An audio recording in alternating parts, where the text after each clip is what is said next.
Forgotten, neglected. People in one New Mexico town say there's been a problem piling up that's been ignored for far too long. That's right. The abandoned homes and buildings in their community are eyesores and magnets for crime.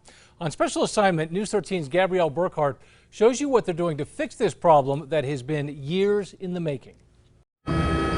For thousands of New Mexicans whose home is their sanctuary.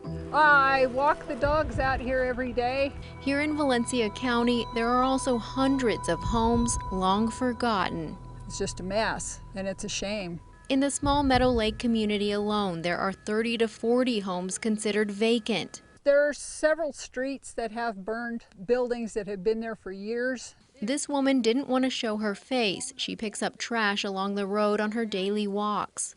Just trying to make it look a little better. But looks aren't the only concern.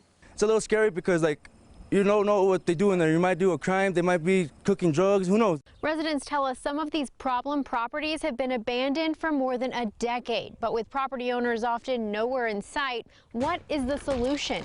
That's where this group of county leaders comes in.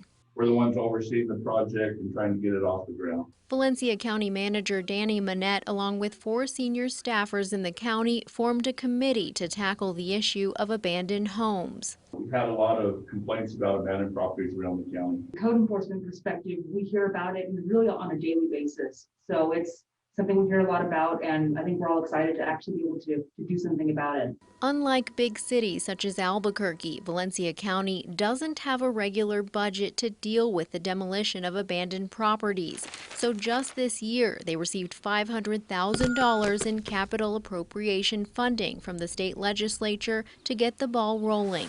We're looking at between 15 to 30 properties based on the amount of money that we got. Project manager Jeremiah Silva explains first they're compiling a list of abandoned properties, working with law enforcement and the fire department to identify the worst of the worst. Where have they been called out to? Where have homicides happened? Where are kids being involved with drugs and stuff like that? The county will then try and reach the property owner, giving them 3 notices of violation and a final warning to clean up. But finding property owners can be a challenge. Some homes are foreclosures, others tied up in owner finance, or the owner could be an out-of-state bank. There's people as far as Germany, South America and things like that we have to contact for just property tax collection. Owners have 60 days to respond to each notice. If no one responds to clean up the property, the county can move to demolish a home, but it's not cheap. And that's going to range depending on the size of the home and the property and what's needed between $15,000 and $30,000. Dealing with asbestos or the remnants of drug use, and the price tag climbs even higher. Right now, we've identified 2 properties within the county to be our guinea pigs, and we're just trying to learn the process and get that going. Working through the long list of homes, county officials know fixing a problem that's been years in the making will take some time. Is it a public safety concern at this point? I think any abandoned property creates safety issues. Jeff Noah with the sheriff's office says they often get reports of homeless people plugging in extension cords to steal power for vacant homes. Plus, these places are used as dump sites. Kids have parties in there, even adults have parties. They go in there and vandalize it and steal stuff out of it.